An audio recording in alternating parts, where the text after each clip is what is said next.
அமைச்சர் உயர்கல்வித்துறை அமைச்சர் பேசும்போது அவர் என்ன இல்லாத ஒரு சாரை இவங்க உருவாக்குறாங்க, இவங்க கேட்டு ஆர்ப்பாட்டம் நடத்திட்டு இருக்காங்க, அரசியல் ஆதாயம் தேட பார்க்குறாங்கன்னு ஒரு புகார் வச்சிருக்காங்க. புகார் கொடுத்தது யாருங்க? நாங்களே அதிமுக புகார் கொடுத்தோம். பாதிக்கப்பட்ட பெண் தான் புகார் கொடுத்தாங்க. அந்த பாதிக்கப்பட்ட பெண் கொடுத்த புகாரில் தான் இது இடம்பெற்றிருக்குது. அப்படின்னா அமைச்சர் யாரையும் காப்பாற்றுறதுக்காக இதை பேசிட்டு இருக்கார். அதனால இந்த போராட்டமே வலுத்திட்டு இருக்குது. ஏதோ தங்களுக்கு வேண்டியப்பட்ட ஒருவரை காப்பாற்றுவதற்காக இத்தனை அமைச்சர்களும் குரல் கொடுத்துட்டு இருக்கிறாங்க. இன்னைக்கு பார்த்தீங்கன்னா இந்த உயர்கல்வித்துறை அமைச்சர் கொடுக்குறாரு, சட்டத்துறை அமைச்சர் அப்புறம் பேசுறாரு, அதுக்குப்பட்ட பிறகு சமூகத்துறை கீதா ஜீவன் பேசுறாரு. இவ்வளவு பேர் பேசுறதுக்கு என்ன காரணம்? யாரோ ஒருவர் இவர்களுக்கு வேண்டியப்பட்ட ஒருவர் இதில் சம்பந்தப்பட்டுவதாக பரவலான செய்தி இருக்கின்ற காரணத்தினால தான் இன்றைக்கு இவ்வளவு அமைச்சர்களும் இதுக்கு வரிஞ்சு கட்டிக்கிட்டு பேசுறாங்க. இன்னொன்னு சொல்றேன், பொள்ளாச்சி பாலியல்ங்கிறாங்க.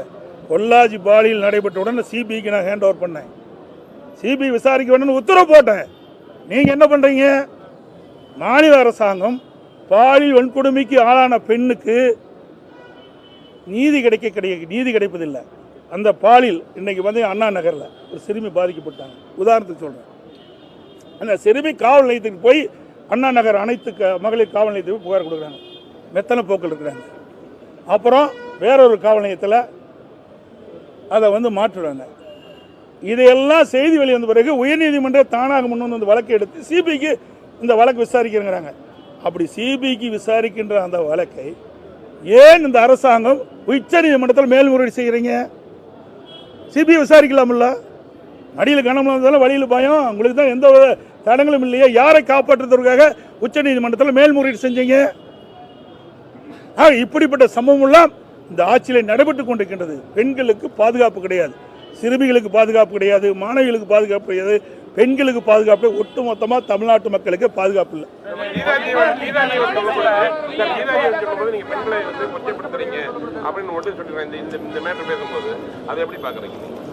பொள்ளாச்சியில் பேசும்போது இந்த என்ன போனாலும் இந்த மந்திரி கீதா ஜீவன் அங்கேயும் பெண் தானே, எப்படிலாம் ஆர்ப்பாட்டம் பண்ணாங்க, நாங்கள் அப்படியே பண்ணுறோம்.